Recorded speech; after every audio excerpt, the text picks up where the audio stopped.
Hi,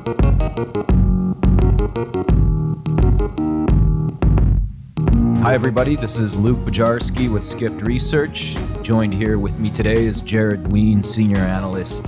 Today, we're going to be talking about Ctrip and the China online travel market. Hot topic these days. Lots going on. Huge opportunity for both operators that are interested in the market and clearly the big outbound opportunity for China. So today, we're going to give you a quick recap of a bigger report that we published recently on Ctrip and the China online travel market, available to subscribers on research.skift.com.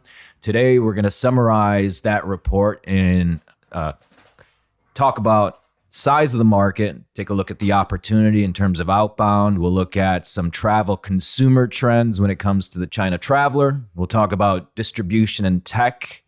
And then Jared's going to talk more about the competitiveness of Ctrip in the context of distribution and internet. So thanks for joining us.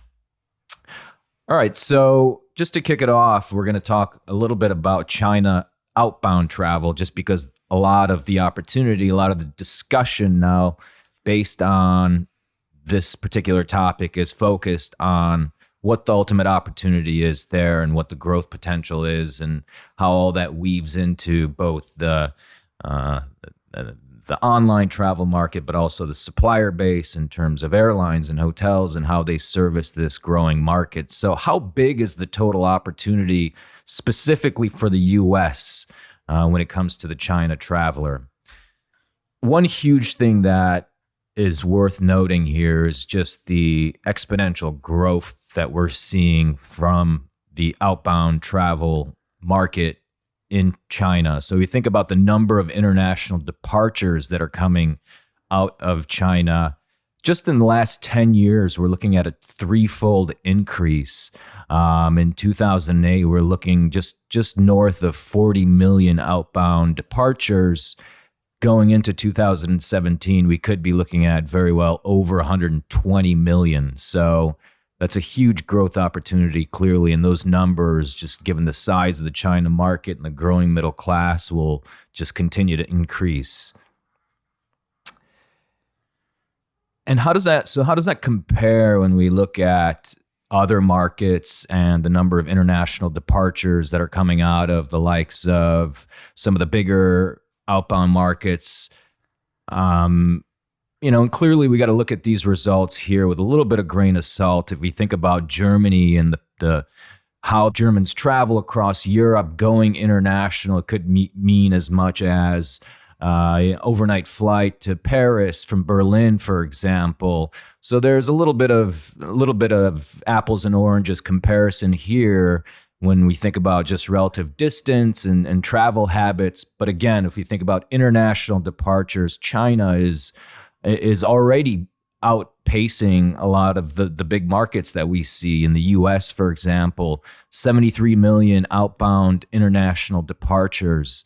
Germany, 84 million. China already at close to 120 million departures. And when we think about the US specifically, and we think about who's coming into the US and how China kind of falls into that category for opportunities in terms of hotels and how we service the Chinese market, how destinations market to the Chinese. China is still a relatively, let's say, I don't want to say small opportunity, but when we think about our neighbors to the north and the south, Mexico and Canada specifically make up a dominant portion of the total inbound visitor base to the United States, followed by countries like the UK and Japan. But China is getting up there, and if you think about what that might look like 10 years from now, we see China surpassing definitely the UK over the next 10 years in terms of US-bound visitors from China. So very exciting stuff. A lot of that clearly has to do with growth and China clocking in, and clearly this is a lot of this depends on economic cycles and seasonality and How that all plays out in the longer term. If we look at last year, though, from 2015 to 2016 growth rates to the United States, we see that China surpasses, in terms of positive growth, even is just, we see a lot of the countries actually losing out in terms of visitors coming to the U.S., whether or not that has anything to do with Trump or just the relative appeal of the U.S. as a destination is up for discussion. But nevertheless, we still see China inbound numbers growing at an approximate 15% per year. So very impressive growth there. And we talk about the context in terms of who these travelers are. There's some interesting details around just the overall composition of outbound travelers that are traveling outside of China. And Jared, what do you think about that? Yeah, I mean, typically in China, the vast majority of travel, both domestic and outbound, is leisure. There is corporate travel, and it's large on an absolute basis versus the rest of the world. But the pure kind of leisure traveler is definitely going to be the key driver of growth, both for outbound and leisure. And you've seen domestic leisure has ramped up a lot in the past couple of years, and you're starting to see that happen more on the outbound. And you're seeing it already on a percentage basis, but in terms of actual adoption of outbound, right now, there's still sub 10% of the population has a passport. And the emerging middle class keeps growing, and then they start by going domestic, and then as they travel more domestic and their incomes grow and they get a passport, then they'll go to Asia, and then they'll start going to Europe or the US. That's kind of how it's been playing out so far.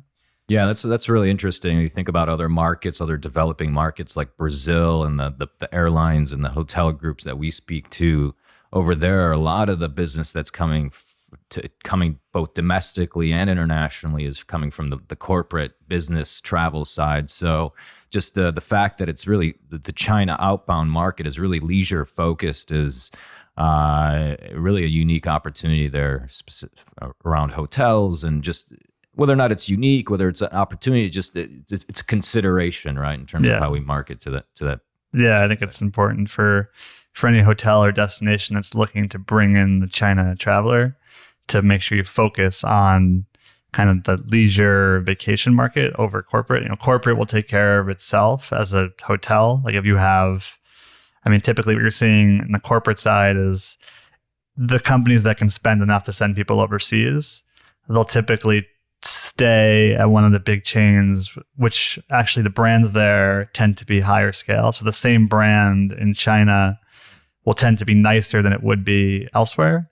And part of that is just like, I stayed in Shanghai and the cost was much lower, just A, on currency, and B, it's cheaper. But they'll make it really nice so that when the Chinese guest, say, stays at a certain type of Marriott, when they look to book abroad, they'll take the same brand and assume a similar expectation. Right. So it's kind of this cross-marketing at, obviously they're different property owners, but at the brand level and the franchise level, it helps facilitate. So, okay, so maybe, would you consider the China market, the consumer there, the fact that it's skewed so highly towards leisure in terms of outbound as a share of the total opportunity? Maybe that's a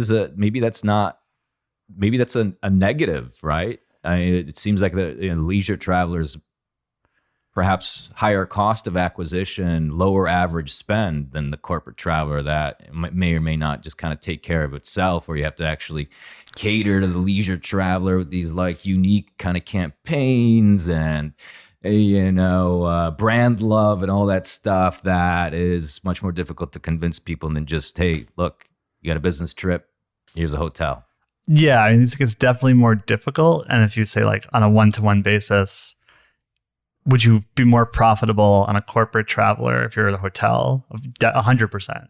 But on a massive scale, like if you kind of get it right, you're going to get a lot more leisure travelers in volume. And you're also going to get, at the destination level, people, the outbound US, for example, they're going to New York, DC, Chicago, San Francisco, LA.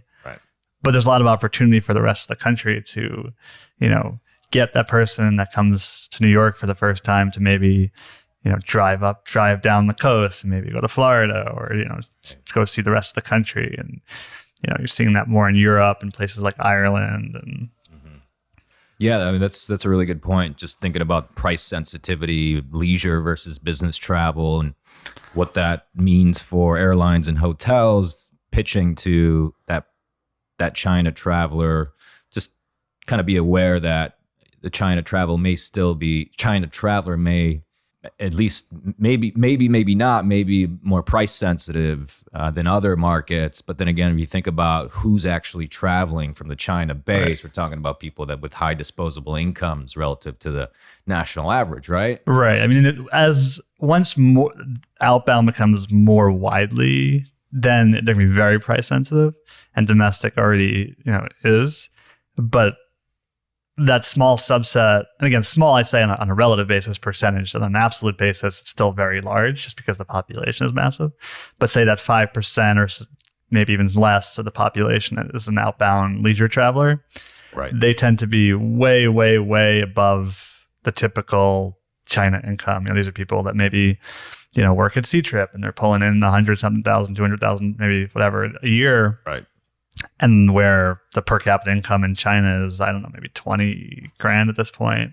Right. And the cost of living is very low. So these are the people that would typically have gone to Hong Kong and Macau, and now they're starting to go other places. But yeah, as once more people, and part of it that's changed is the visa requirements have been relaxed. So there's been reciprocal agreements between the U.S. and China, where it used to be, a single entry or a 1 year max. And now, when I went over, I have a 10-year visa now. I go to China anytime I want for 10 years. And the same would be true for China to here.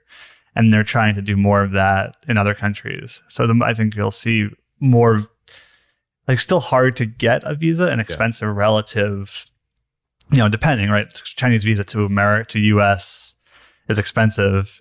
And it's like, so when I was looking to get a visa in China, the cost for US was quadruple the amount of a non-US citizen, right?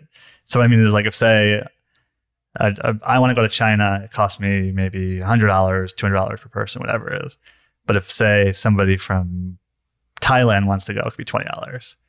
So they're starting to, I think eventually they'll bring down the cost, and they've already brought down restrictions. So I think you'll see the passport acceptance and visa acceptance go up. Yeah.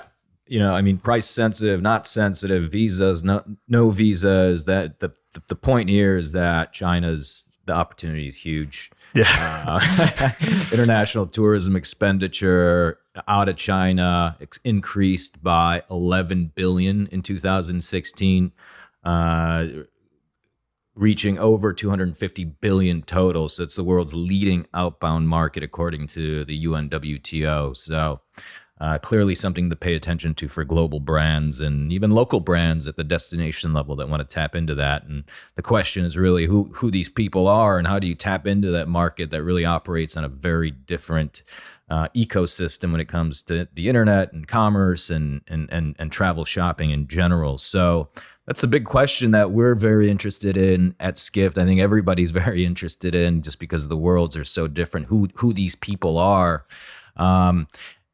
You think about China and what's happening there. There's just the culture clash or the culture differences between the U.S. and just Western worlds is really quite stark. I think in general, in terms of general opinion, it's difficult to get to know these people. But what we're seeing is that actually the people, the China culture is becoming a lot better understood as China takes a bigger role in the global economy. I think a lot of the Western values, a lot of the are also rubbing off on the China consumer. One book that we definitely recommend is that we're really interested in is a book called China's Disruptors, published or written by Edward C. Talking about companies like Alibaba, Tencent and others, companies that really are changing the rules of the game in China, and really talking about less so the companies, but the people behind those companies and kind of their values. I think a good way to really understand the people and the consumer mindset in China is to understand those values in terms of business sense, how they approach business, how they approach entrepreneurship. So if you ever get an opportunity, definitely read this book to better understand the China mindset. And I think the big point here is that the big takeaway from that book and other research and that we've done and the people that we've discussed is that the kind of the typical stereotype of the kind of the Chinese kind of, let's say, uniformity and kind of complacency, or kind of, the kind of communist era China that we're so used to. Those barriers are really starting to break down. The people that are now coming online in China, the 400 million plus millennials, the younger generations that grew up in the single child policy era, are people that are very curious in terms of what's happening in the world. They're very entrepreneurial and empowered and optimistic about their economic opportunities. They're very individualistic and proud people, proud of of China, but also what they've accomplished so far. So this just a very quick snapshot from our perspective in terms of how you might want to start thinking about the opportunity in China. You think about the demographic trends that influence travel preferences. The middle class has definitely increased dramatically. Jared, what did you, when you were out there in China, what did you see, or what were some of the takeaways that you got from that trip? Yeah, I mean, I was only in Shanghai, so it skews a bit. But what struck me is how wealthy and westernized parts of Shanghai are. So, there's neighborhoods where you just go down the block and it's Louis Vuitton and Hermes and a Ferrari dealership. And then it's this level of wealth. I've been in Hong Kong and Tokyo before, and it reminded me more of that than what I would think of China.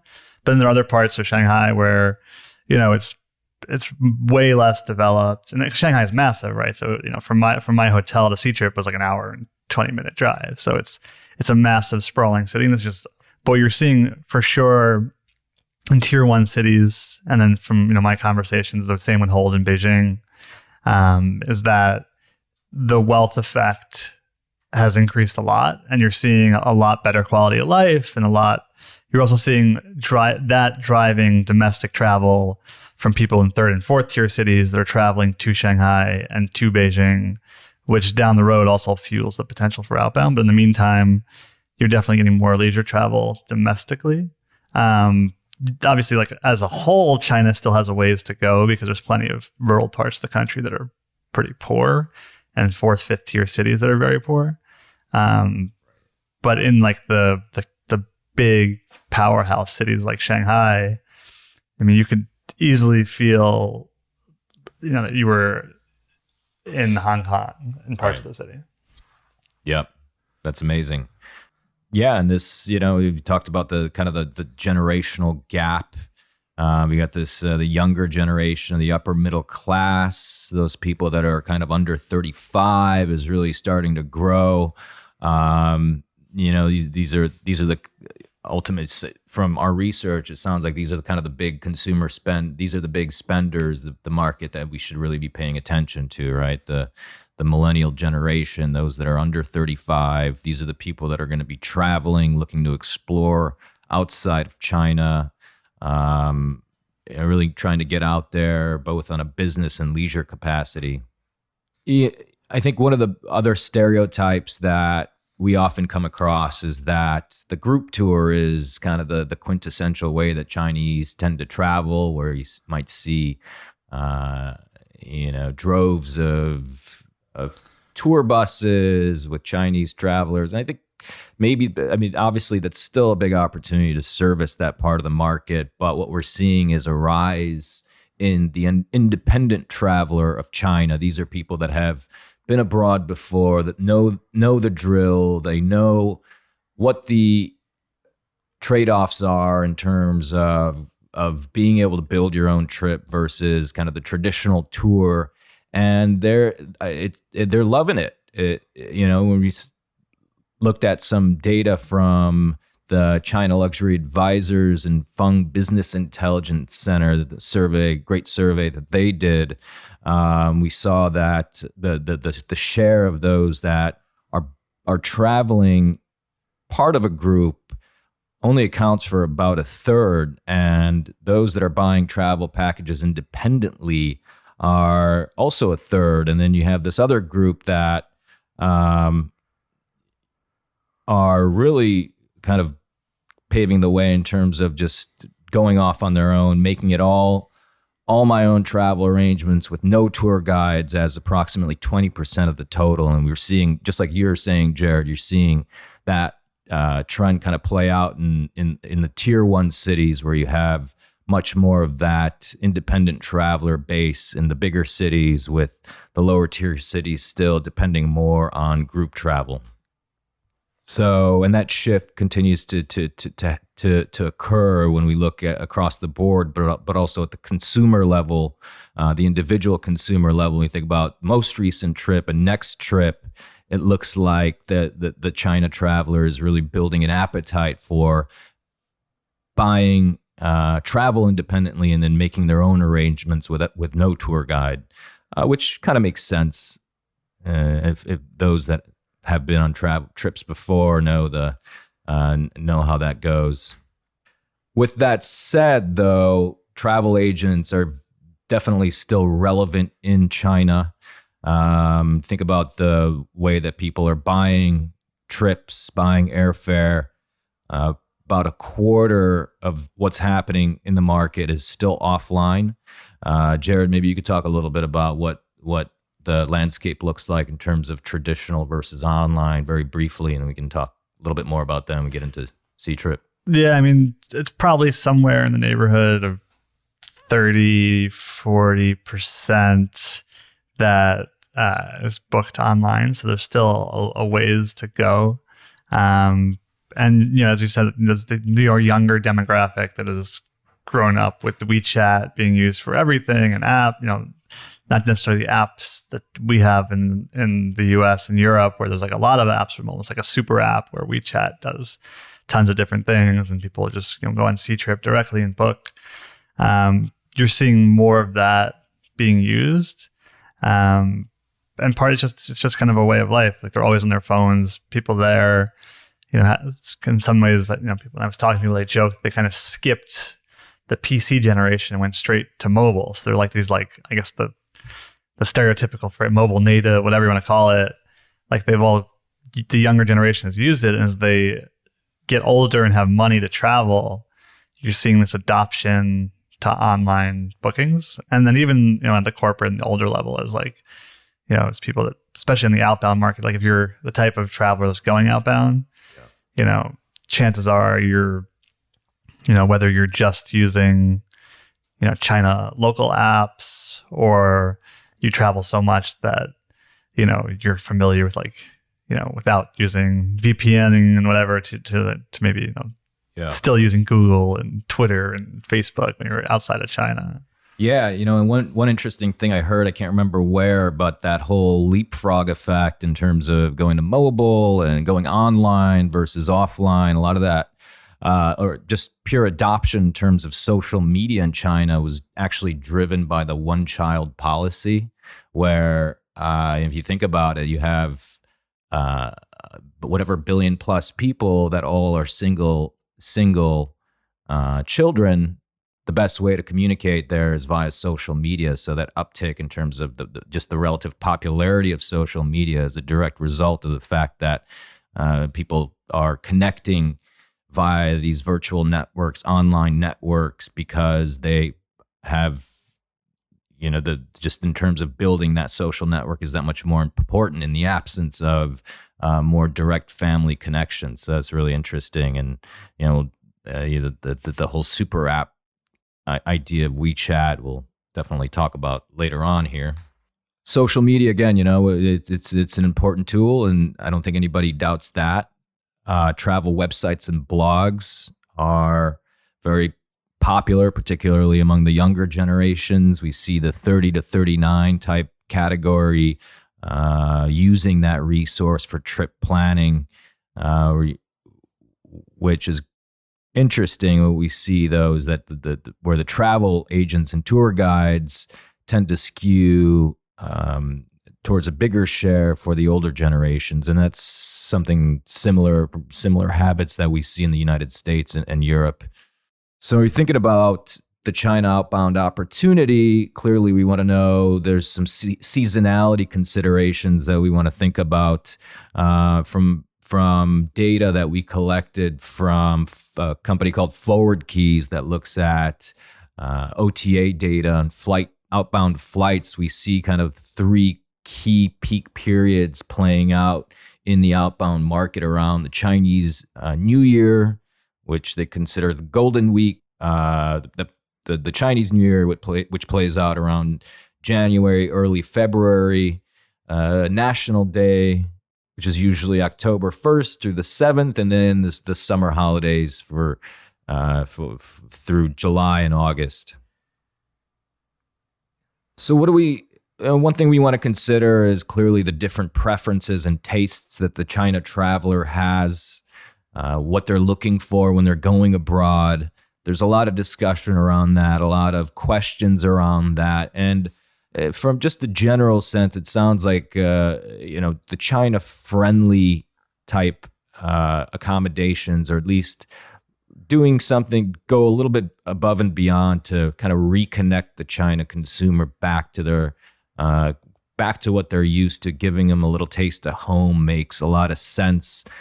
Just because a lot of those that are traveling for the first time may not be speaking English, or just in terms of tastes and food, there's a lot of discussion about how you kind of cater to this particular market by bringing in kind of these not only just amenities and things that they might be used to, but also just the playing the when we're talking about just digital marketing and the platforms that you ultimately channel your message through should also clearly include a lot of the China players that we'll get more into in terms of the online platforms and how that all kind of plays into when you think about the carriers or the platforms that we have here in the U.S., the big name Priceline, and how that all that whole ecosystem plays into it. Nevertheless, we think that clearly consumer preferences are going to evolve as the China consumer kind of gets more accustomed to what's happening in the world, becomes more accustomed to travel, exploration, their tolerance for their willingness to explore outside of the kind of the traditional travel experience will continue to grow, and that's something that we've already touched on. So let's get into channels and technology. I think this is a big part of the discussion. Clearly, we talk about the outbound market, but also the big opportunity when it comes to the domestic China market. Jared, do you want to talk a little bit about what's happening there? Yeah, so as we just discussed before, mobile in China, they skipped the PC world, so it's definitely a mobile first world, and any company or destination that really wants to get the Chinese outbound traveler, they need to optimize. They need to optimize and localize the experience. So you need to assume that the Chinese consumer is looking on an app or on their device, and you need to make sure it's obviously, of course, in Chinese language for the most part. And just kind of being able to do that effectively will help with conversion. And if you look at the slide where it talks about the most widely used apps, so WeChat and QQ are actually both owned by Tencent. So WeChat is mobile, QQ is desktop. But again, these are kind of like super apps where you can book the equivalent of an Uber, which is Didi, or you can use it as a Facebook tool. You can use it for messaging. You could use it as a Venmo style. You could use it for play gaming. It's just like unlimited types of things that you can do. So that's just the biggest thing is, you want to be on WeChat in some way, whether it's as a marketing tool. A lot of the Chinese consumers use actually WeChat to pay. Like there's a little barcode that you can scan and it goes to WePay and to the WeChat payment function. So that's important. And then turning to the actual major players in online travel. So Ctrip dominates the industry. So in the past, it was Ctrip, and then they were at the higher end of the market, and you had Qunar and Elong that kind of played in the lower end space.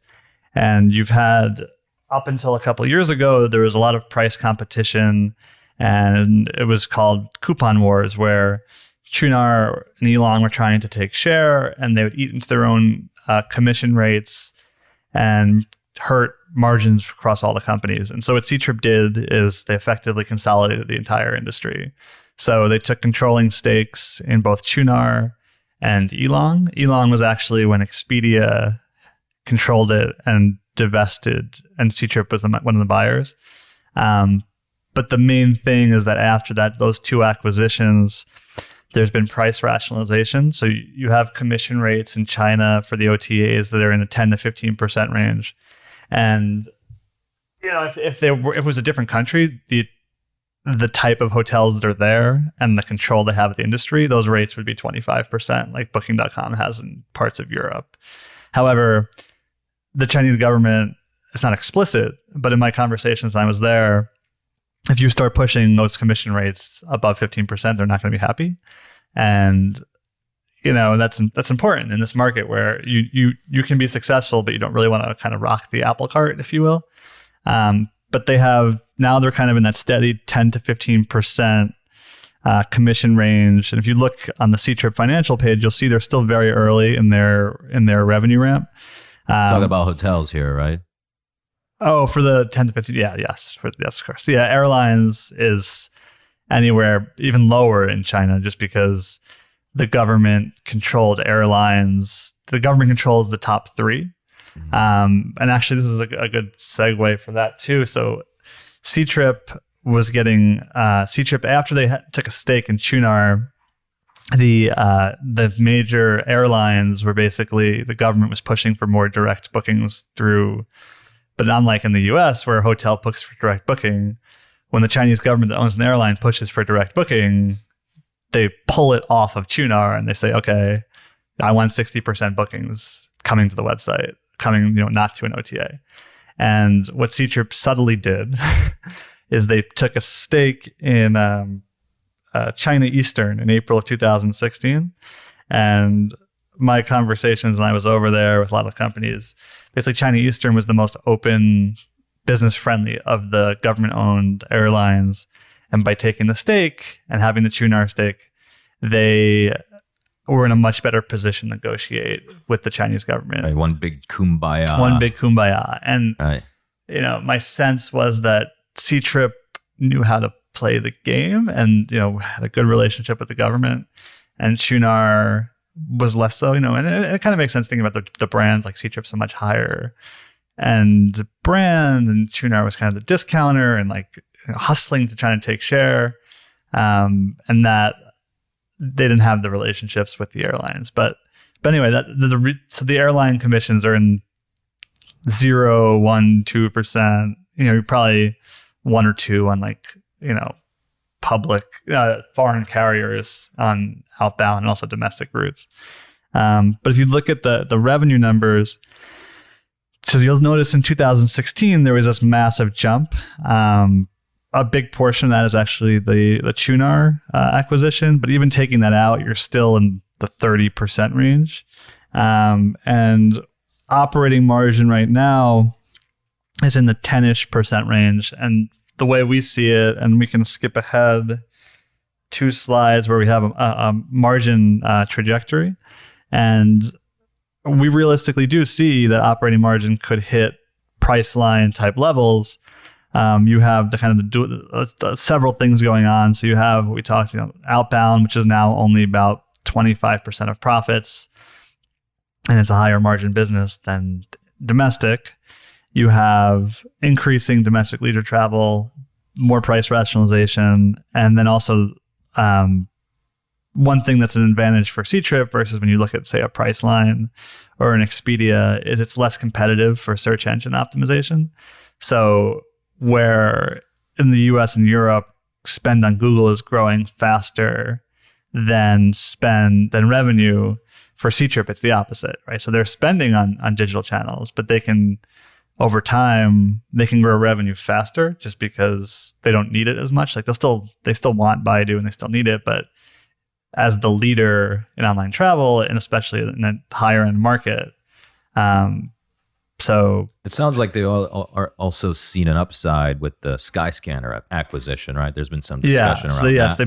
they bought Skyscanner, as we've talked about in our metasearch reports, and by having more exposure to kind of the international meta market, you're getting a little bit of that kind of higher margin marketing dollars, if you will, like kind of that cost per click. And then, they're moving kind of more of a transactional model of partnering Ctrip and Skyscanner. But Skyscanner was already, versus say the Momondo that Priceline bought, like Skyscanner was already nicely profitable, probably 20-ish% margin, steady business, Right. well run. And I mean, we'll probably talk a little bit about this later on, but the Priceline partnership, clearly a lot of the inventory on the hotel side for Ctrip is coming from the Priceline, Right. the Booking.com bucket. I think 80%, right? Something like that. Somewhere around the International. 80% or so, the non-Chinese inventory on Ctrip is Booking.com. Right. So how does Skyscanner then is primarily air, Right. right? Right. I'm just trying to understand how that plays into Ctrip then in terms of their own inventory and how they use Skyscanner as a marketing channel. My guess is what they'll do is they'll probably push more. I guess push the brand in Skyscanner for the outbound traveler, but I would think you'll probably get more Ctrip clicks through Skyscanner, right? So if you have like a Chinese language version of Sky, which they have, and we spoke to the founder of UBB who they bought, Stephen Pang, and he's basically been running the Chinese operations, right? So, but I suspect with Ctrip as the owner, when you go to say click flight from Shanghai to New York, I suspect you'll see more Ctrip as the top thing. And then when you click on Ctrip, you're in their ecosystem to book the hotel. And then there's other like cross-selling that they do in China, like travel insurance. Right. So it's the direct revenue coming from the Skyscanner, but then also other kind of cross-marketing that they're doing for the Ctrip Which brand I also itself. suspect another thing that may happen is that competition on Skyscanner may go up. So if Ctrip is bidding effectively on its own platform, they still want revenue, so they can't get too aggressive or they'll just lose all of the other clicks. But at the margin, I would think you'd probably get higher CPCs on Skyscanner going forward with Ctrip more aggressively. And this is that's just speculation. They didn't say that. I don't know for sure. That. Interesting. But I think margin's on its way up, which is important. And then, so if you just look at the revenue by product, right now, transportation for them has always been a large part of the business, and it still will. But accommodations, with outbound especially, should go up just because, local hotels are very cheap. So you're talking about maybe a nice hotel is $100, $150 a night US. 5-star, really nice hotel is $250 versus New York City, that could be $1,000. Mm-hmm. But the people that are spending outbound, the differential in price on a percentage basis for air versus hotels is much higher on hotels. And the commission rate itself is much higher. So you should see that kind of skew. What about gross bookings then? I mean, when you think about the transport segment of Ctrip, then, and you think about the commissions that they're making off of air versus hotels, the gross in terms of gross bookings, air by far is much larger Right. than the accommodation space. Yeah, Gotcha. by bookings for sure. Yeah. Okay. Yeah. And then, just turning to the M&A page, we talked about Skyscanner and Shunar. So we talked about a lot of these, but one thing is the company is very acquisitive. And also they take smaller stakes in kind of key players in the ecosystem, not just in China, but in like neighboring markets. So you have them, as a 10% stake in Make My Trip, which is like the Ctrip of India. And then they have a smaller stake, but a stake nonetheless in ly.com, which is now the leading independent OTA, which is much smaller than Ctrip, but they still have a stake. And then they've bought a meaningful stake in Tujia, which is like the Airbnb of China. And they continue to do these type of things where they're either consolidating or getting knowledge of an industry or looking to expand in new markets. And then finally, so if we turn to the BAT companies, these are China's where you have Baidu, Alibaba, and Tencent, and these are like, Baidu is Google, Alibaba is Amazon, Tencent is Facebook. It's kind of they're not exact things, but that's kind of the comparison. They like by far dominate, the tech industry. And there's a lot of kind of this cross ownership of assets where sometimes they compete, sometimes they partner. But these three entities have their hands all over the travel ecosystem. So if you look at the slide where you have Baidu, Alibaba, and Tencent, you can see Baidu itself actually has almost 25% share of Ctrip. So Ctrip still does advertise there like you would on Google. It's not the same type of driver like it is here. And they have the meta channel that has become basically almost linked to Ctrip. And then for Tencent, which is primarily for travel for this WeChat, and there's not really they're not becoming an OTA, but they do invest. They've invested in other OTAs, like smaller ones like ly.com with Ctrip, and they're getting more advertising revenue. So you could see some transactional, but I think you kind of see more of that lucrative ad stream because everyone wants to be advertising on WeChat. And then finally, Alibaba has been interesting. So their model is kind of these storefronts, and it was AliTrip, and then they changed it to Fliggy, which was kind of trying to be playful, like Flying Pig, which actually was very controversial because they upset some like Muslim countries, which, I don't think they were expecting. I think they were just one of these things where they were being silly, and I think the controversy died out a little, so people don't really talk about it as much. But I'm sure it didn't help on like those markets, their for bookings.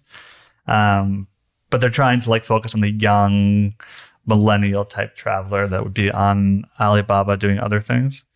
And then just they're not on the slides, but it's worth mentioning. So Meituan Dianping is like this up and coming company. Well, up and coming, it's probably worth 20 billion now, but it's it basically combined like a Groupon model and like a review type model. And they've been focusing on kind of way bottom of the market compared to like, below Chunar, well below Ctrip on the hotels. And typically you'd book a room.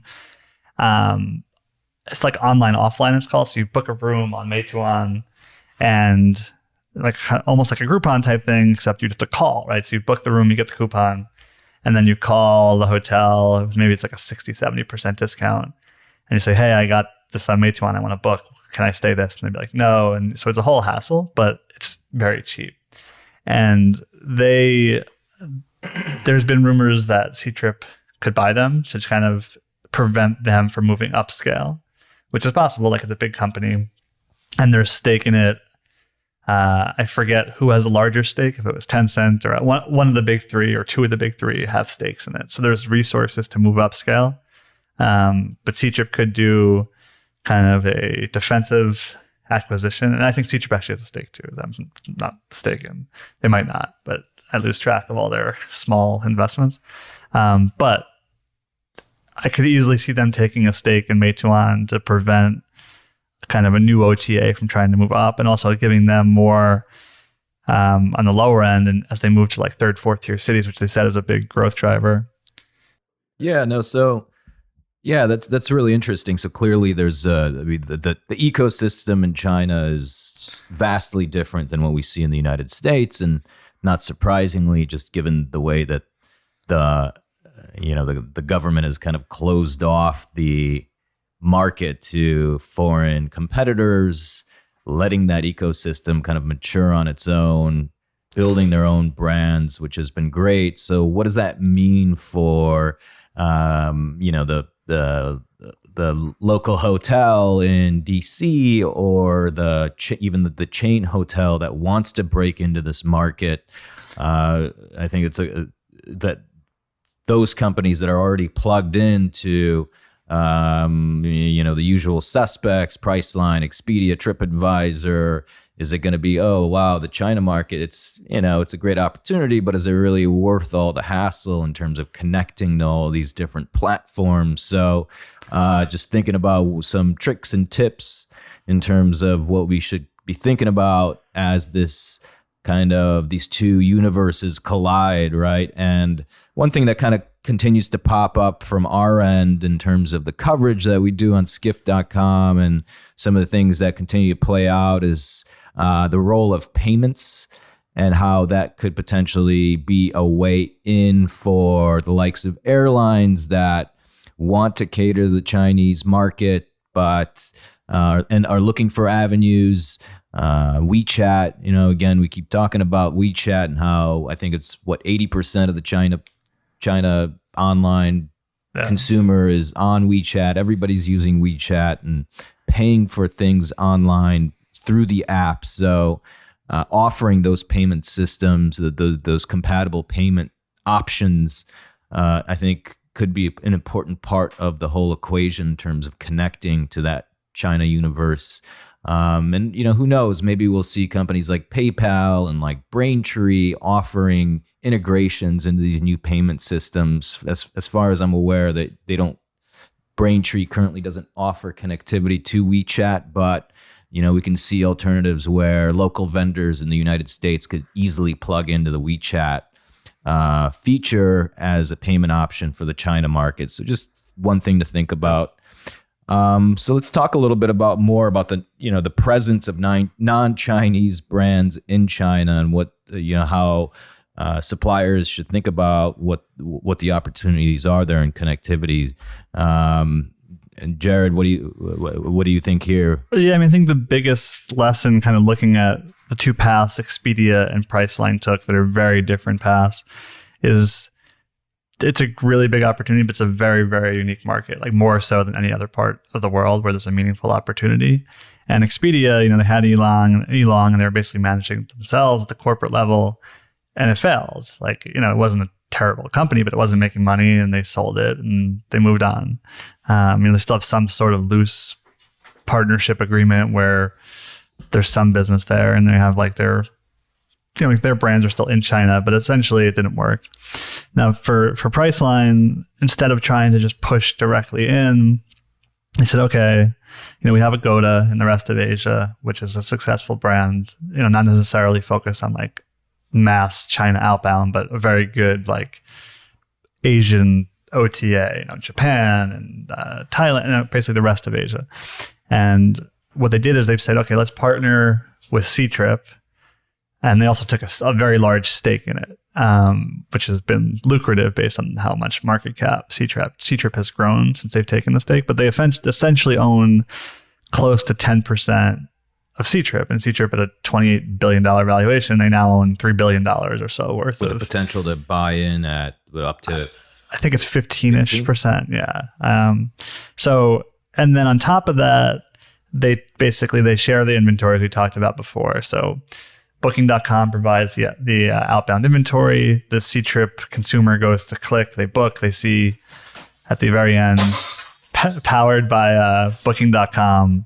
So Booking.com then, it gets branding, which is important. It shares the revenue and the commission. And my speculation is that on a 10% commission, it's not evenly split, where Booking.com is probably taking 9 or 10% of a 15% commission, because Ctrip needed Booking.com to ramp this quickly. And they did, and it was smart on both sides. So I just think the big lesson is for any distributor to try and compete directly with a Ctrip, it doesn't necessarily make sense as you're not familiar with the market. You definitely could see companies like, if Baidu or Alibaba or Tencent really wanted to do it, they would have the capability and the knowledge to do it. They probably would just buy Ctrip or buy to do it. And then TripAdvisor also, they were a little bit more focused on kind of multiple parts of the travel journey. And they even had a localized like China, like not their brand, but they had a stake in another kind of OTA meta brand, and they sold that. So now they really just focus on the high-end China outbound market. That's it. That's all they do. They do it well. But I don't know how much high their conversions are, but in terms of actually like traffic and targeting, like that's the only consumer they focus on. It's very small compared to like what Booking.com is doing.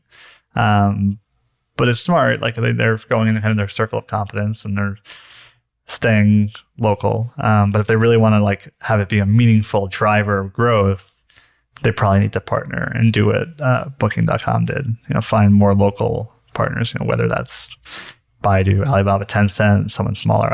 I don't know. Yeah, and I wonder how the content portion of the equation kind of plays out when you're thinking about the rise of the so-called independent traveler and the types of content that they tap into when it comes to looking and booking travel, and how TripAdvisor kind of use that to their advantage.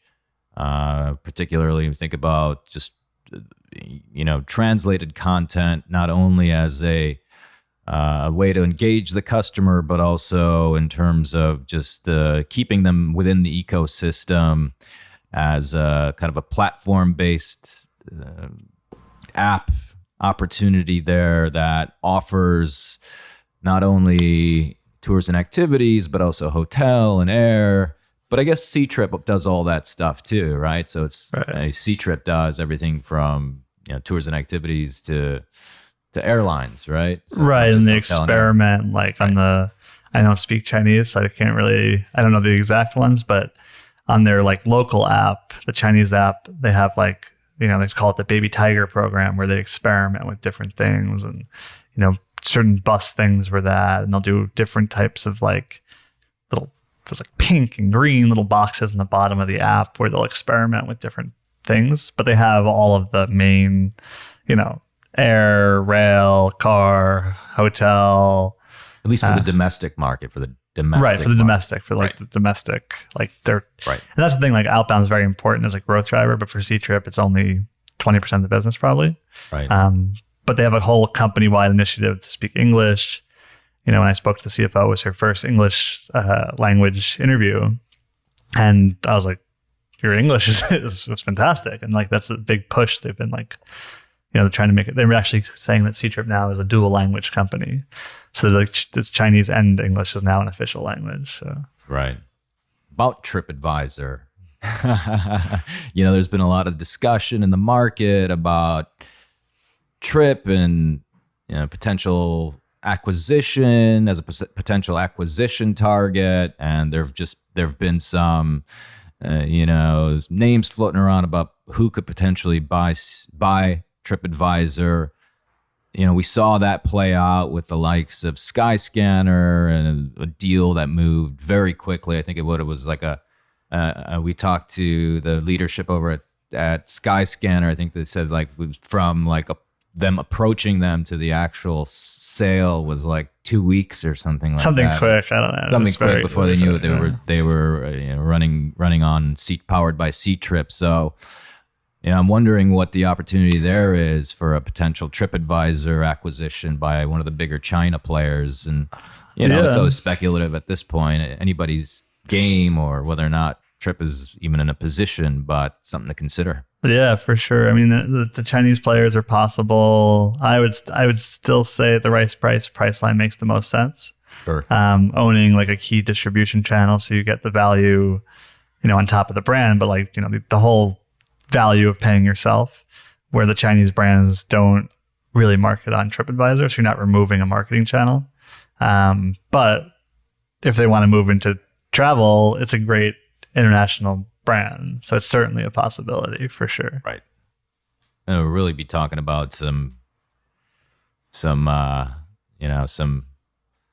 insider competition there, right? We have Ctrip own TripAdvisor with a price line, run inventory, and a minority stake in Ctrip, and the 10 cent and dipping into there at some point potentially. Let's see what happens in the whole intricate web. Yep. So some of the takeaways here are, clearly China market is growing very, very fast. As that happens, the China consumer is going to be evolving in terms of their tastes and preferences for destinations and the way that they want to be treated when they get to where they're going. When it comes to actually connecting to the China outbound traveler, as Jared mentioned, we think that leveraging local partners and platforms is clearly the way to go. Going at the China market alone is probably inadvisable at this point in time, but let's see how things kind of develop. And just kind of going back to what we were talking about as the China consumer tastes evolve, offering unique experiences with a touch of home for the China traveler is kind of the way that people are doing it these days. So a little tip there, and then get in early. There's still an opportunity there. It's going to continue to grow and look for unique ways to kind of connect to the consumer. So.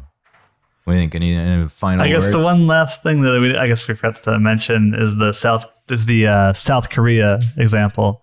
So, South Korea was seeing 50-60% growth per year in outbound travel from China.